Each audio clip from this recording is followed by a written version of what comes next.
de pouvoir utiliser cette plateforme. Après, j'allais dire, c'est comme n'importe quel outil, tu peux l'utiliser bien, pas bien. Enfin, après, ça dépend plutôt de la personne que de la plateforme. C'est peut-être ça, finalement. De la personne qui fait son projet plutôt que de la plateforme elle-même, en fait.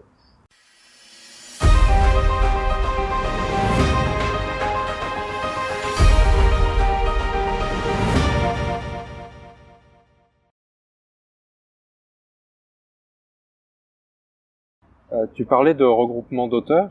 On a vu ça dernièrement à Toulouse, il y en a, à Lyon, enfin ça se multiplie un peu partout, nous en France. Ils ont créé aussi une société, le SAJ, si je dis pas de bêtises, justement pour se réunir entre eux et pour plutôt défendre leurs droits. Alors c'est francophone, je sais pas si toi t'en as déjà entendu parler ou si c'est quelque chose qui t'intéresse. Bah alors moi, vu que je suis à la fois auteur et éditeur du jeu, j'ai pas été touché par ça. Je sais que c'est un sujet, je pense que c'est un sujet à discussion et à défendre, sans doute, mais j'ai pas trop d'avis là-dessus. Je connais pas vraiment non plus d'auteurs qui ont des problèmes avec ça. Donc, là, tu penses à un point particulier, par exemple, ici, nous, il y a un souci avec au niveau de la fiscalité. C'est-à-dire l'auteur, il a pas de case en fait, et c'est un problème. À Montréal, tout ça, c'est pas du tout. Aucune idée. J'en sais rien du tout. Je sais pas du tout. C'est-à-dire toi, en tant qu'auteur, éditeur, tu t'es pas fait de contrat toi-même? Bah non. Moi j'ai créé une société pour faire ça, et puis c'est juste ma société qui paye des impôts à la fin de l'année, et puis c'est tout en fait. Sur V-Commando, donc on vient de le dire, tu as la double casquette, auteur et éditeur, et comment tu as géré ça en fait? C'est difficile de tout faire en même temps, ça c'est certain. Surtout que je fais aussi un peu de graphisme, donc ça a fini par faire beaucoup. Mais par contre, ça a un gros avantage, c'est en termes d'homogénéité. Au moins tout est cohérent, tout fonctionne. Je veux dire, c'est logique, ça sort d'un seul cerveau. Après, on peut aussi se tromper. C'est aussi pour ça les tests que je fais beaucoup de tests et que je cherche beaucoup d'avis. C'est qu'on peut aussi s'enfermer dans sa tour d'ivoire et se persuader que tout ce qu'on fait c'est bien. Il y a besoin de garde-fous. Bah voilà, et puis on a besoin. Moi je cherche même à ce qu'on remette en cause, mes idées, ou même quand je demande à un graphiste telle ou telle illustration, je leur dis toujours, si t'as une meilleure idée, si tu penses que mon brief est pas bon ou qu'on peut faire autrement, surtout propose, quoi. Et ils le font, et ça c'est bien. Donc mais après, c'est ça. Enfin, j'ai pas grand chose d'autre à ajouter, je pense, sur cette question-là. Une petite question peut-être un peu bête, mais si tu devais choisir entre auteur et éditeur, lequel des deux tu choisirais? Je choisirais auteur, parce que ce que j'aime dans le métier d'éditeur, c'est seulement la partie développement, mais le reste, je dirais, il y a beaucoup d'aspects qui m'intéressent beaucoup moins, donc si je pouvais ne pas les faire, je serais beaucoup plus heureux, mais en même temps, on peut pas vivre. Moi, je me suis décidé à faire tout parce qu'on peut pas vivre en étant auteur, enfin en tout cas pas au début, et aussi parce que j'ai eu beaucoup d'expérience en tant que salarié où j'étais toujours un peu freiné ou bloqué soit par un éditeur, soit par un boss, et que là je voulais vraiment pouvoir faire les choses comme j'en avais envie, et donc fallait que je sois l'éditeur de mon jeu, en fait. Donc j'ai pas cherché d'éditeur, c'est une question qu'il y a parfois. J'ai jamais cherché d'éditeur pour V-Commando. J'ai certains qui m'ont proposé de l'éditer avant le Kickstarter, mais moi j'ai tout de suite dit non. Enfin, c'est pas ce que je cherchais. Justement, l'idée du Kickstarter, ça s'est imposé dès le début du projet, ou c'est quelque chose qui est arrivé en cours de route? Non, c'était intégré dès le début, avant même de commencer à travailler dessus. Pour être financé, il fallait ça, quoi. Donc moi j'avais pas de quoi investir assez. J'avais pas envie d'investisseurs, mais je n'aurais sans doute jamais trouvé non plus, de toute façon. Donc voilà, les banques n'auraient pas prêté d'argent, enfin bref. Donc pour moi c'était évident qu'il fallait passer par Kickstarter. C'est pour ça que l'idée de jeu, enfin mon jeu devait être un jeu qui se prêtait à ce format-là, en fait, à cette plateforme. D'accord, donc ça a eu un impact en fait sur le développement du jeu, le fait d'être calibré pour Kickstarter?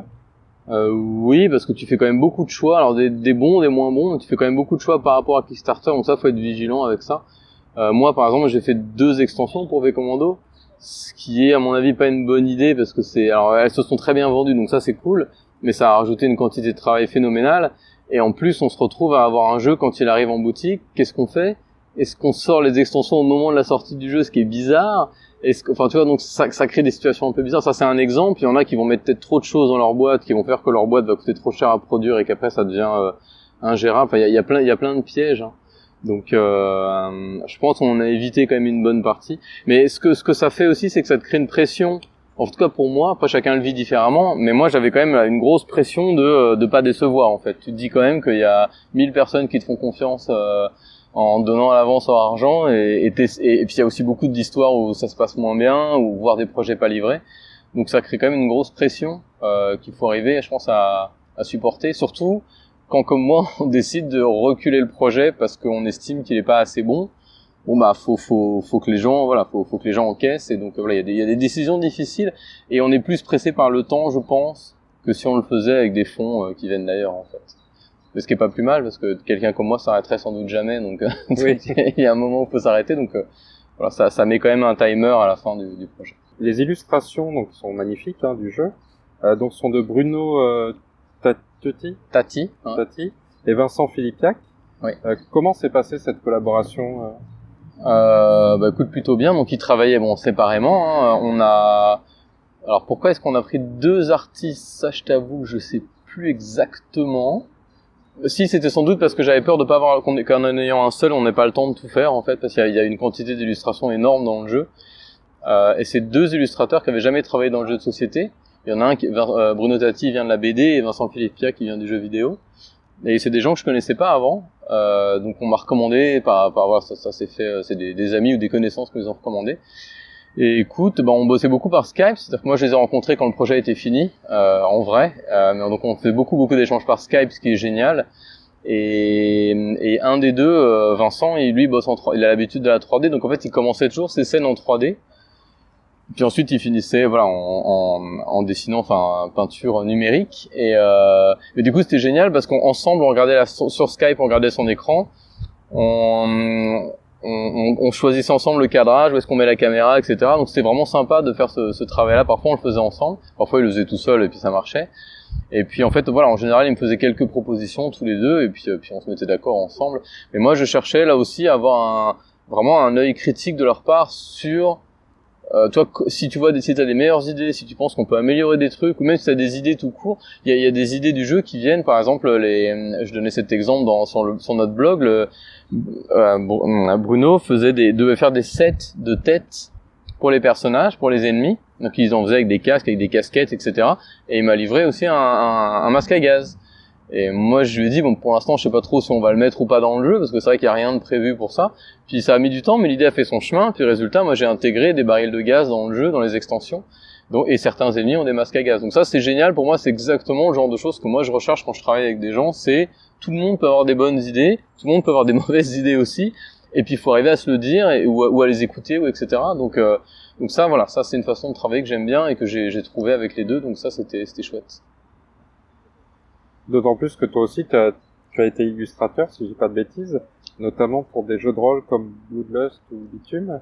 Ouais, alors moi j'étais pas assez bon en dessin pour être illustrateur au sens propre, mais je faisais des logos pour Bloodlust, ouais c'est ça, pour Bitume, Bloodlust, quand j'étais jeune. J'ai fait une couverture de Casus Belli aussi, mais en 3D. Donc là voilà, je trouvais toujours des biais pour arriver à créer des choses, mais j'étais pas assez bon en dessin pour faire ça. Donc ouais, j'ai fait ça un peu, et puis j'ai fait de la peinture aussi. Enfin voilà, moi j'ai touché un peu j'ai une formation artistique à la base, donc moi j'ai tout ce qui est peinture. Moi j'ai fait des grandes fresques aussi murales en région parisienne, pas loin d'ici là, à Fontenay-sous-Bois notamment. Donc voilà, moi je viens de là quand même au début, puis j'aimais beaucoup le jeu, donc voilà, les deux ont convergé en fait.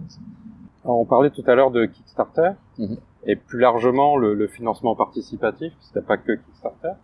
C'est quelque chose qui fait souvent débat en ce moment. Certains le pensent indispensable, d'autres ils sont complètement réfractaires, à tort ou à raison d'ailleurs. Toi, tu te situes comment sur cette question? Pour moi, ça a été indispensable pour V-Commando, c'est-à-dire que j'aurais jamais pu faire un jeu comme ça sans cet argent-là, de cette ambition-là. J'aurais pu faire un petit jeu, mais moi les jeux que j'aime, c'est plutôt des gros jeux. Donc pour moi, c'était un indispensable. Et aujourd'hui, même financièrement, je serais plus là s'il n'y avait pas Kickstarter. Enfin, je veux dire, ce serait pas viable pour moi. Donc au moins, l'argent qui a été récolté pendant ce moment-là a permis de couvrir une bonne partie des frais de toutes les dépenses. Et puis à partir de là, moi, je peux commencer à gagner de l'argent, alors que sinon, je serais toujours dans le rouge de je sais pas combien. Donc pour quelqu'un comme moi, il n'y a pas le choix. Après, sur les débats, il y a tellement de débats, tellement de sujets. Je comprends, il y a différents positionnements, les boutiques, les distributeurs, et c'est intéressant, les joueurs aussi, parce que Kickstarter peut donner tout et n'importe quoi. Enfin, donc moi en tout cas, je trouve ça génial d'avoir cette chance aujourd'hui de pouvoir utiliser cette plateforme. Après, je dois dire, c'est comme n'importe quel outil, tu peux l'utiliser bien, pas bien. Enfin, après, ça dépend plutôt de la personne que de la plateforme. C'est peut-être ça finalement, de la personne qui fait son projet plutôt que de la plateforme elle-même en fait. Et justement, toi, quand tu as pensé ton Kickstarter, est-ce que inclure les boutiques par exemple dans la boucle, c'est une question à laquelle tu as réfléchi ou... Je l'ai pas fait, mais j'aurais dû. C'est-à-dire, j'ai pas pensé. Bon, je pense qu'à l'époque, c'était pas trop d'actualité non plus. C'était en 2014. Mais j'ai quelques boutiques, moi, qui m'ont contacté, comme Philibert ou une boutique en Espagne. Il y avait Helvetia Games aussi en Suisse, qui m'ont contacté on a fait des pledges juste pour eux. Moi, il y avait pas de problème avec ça. Mais c'est vrai que j'aurais dû proposer un pledge boutique comme ça se fait là. Je trouve que c'est pas une mauvaise idée. Donc, mais c'est pas quelque chose qui était pensé à l'origine.